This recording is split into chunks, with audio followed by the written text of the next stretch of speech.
And Twitter has pinned a warning label on Trump's latest tweet. Amidst a neck-to-neck fight for the White House, Trump has tweeted, and I quote, "We are up big, but they are trying to steal the elections. We will never let them do it.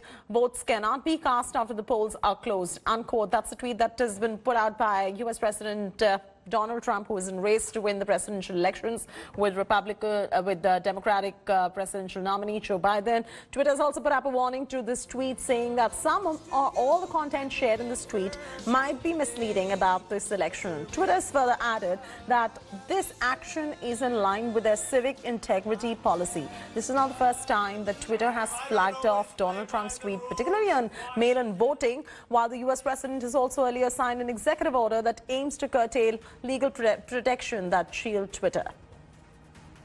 Geeta Mohan is now joining us live for the very latest on this. Geeta, Trump versus Twitter again. Of course, just a quick recap, if you could give us on Trump winning Florida, Ohio, Iowa, Biden predicting ultimate victory. And what's interesting to note is Twitter flagging off Donald Trump's tweet yet again.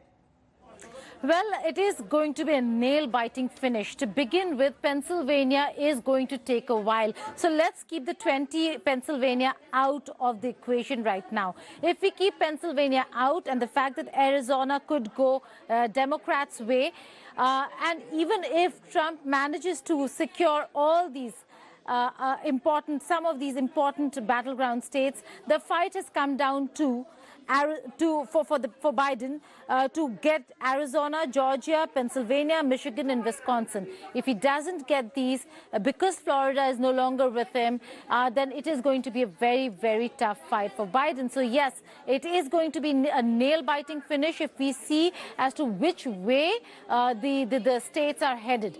The important thing over here to note is that in most of in quite a few of these states, these are only trends. The fact that even if 60% of the votes have been counted, the rest of the 40% could be the early voting counts. And if they are the early votes, then we know that the demographic and the people who voted early were not Trump supporters, were not Republicans. They were primarily Joe Biden supporters and Democrat supporters. Why? Because most of the early voters went into a vote early because of the COVID-19 pandemic.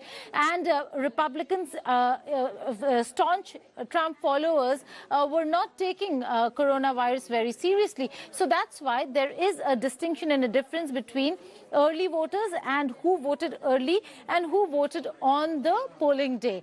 And in that, if we're looking at the polling day votes being counted right now, and that's the reason why Trump is ahead, then we'll have to wait for the entire voting to finish in most of the states, particularly the swing states, to know which way the state is headed, because it's the latter part where you will see maybe a rise in the Biden vote count.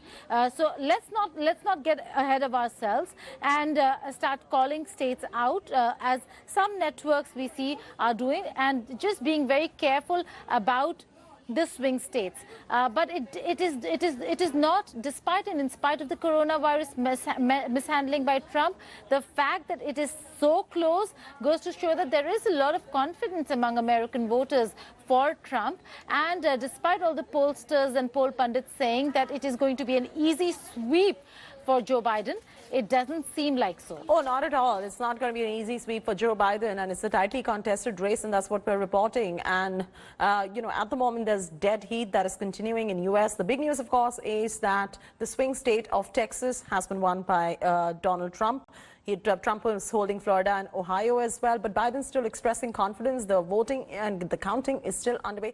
Hi everyone, Preeti Chaudhary here. Hope you like this video. For latest news and analysis, like and subscribe to the India Today YouTube channel. And don't forget to press the bell icon to stay updated. Thank you for watching.